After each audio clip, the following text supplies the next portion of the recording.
खान खटियाण जेको साईं मोहम्मद फ़कीर खटियाण जा गादी नशीन आहिनि उहे हिते तशरीफ़ फरमा थिया आहिनि ऐं पीर अशफ़ाक़ जेके आहिनि से माना उहे हिते आया आहिनि ऐं तमामु घणो जेको आहे माना हिते लुत्फ़ पिया तव्हां सभिनी जी महिरबानी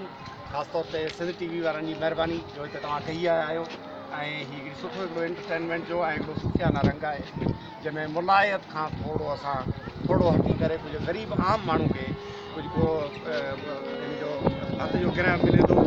मानी मिले थी एंटरटेनमेंट मिले थी ऐं सुकून मिले थो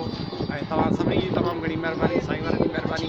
ख़ासि तौर ते फ़ुक़राई साईं जी महिरबानी जंहिं असां सभिनी खे मदद कयो ऐं तव्हांखे मदद कयो तमामु घणी साहिब फ़कीर तमामु बहितरीनु हिकिड़ा इंसान हुआ हिते झंग में अची हिकिड़ी ड्रिब हुई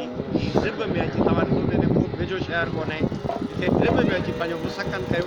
ऐं हिते आम माण्हू खे ख़ैर कंदा हुआ ऐं राग जे हवाले सां पर फ़कीर जेके मिशन जा माण्हू हुआ ऐं जेके आहिनि से माना एक ई साईं हसनैन खां वठी हुसैन अलैहिस्सलाम जे निस्बत सां साईं अली साईं जे निस्बत सां एक ई जेका आहे सा माना उन जो बुनियादु विधो ऐं पंहिंजी ज़िंदगी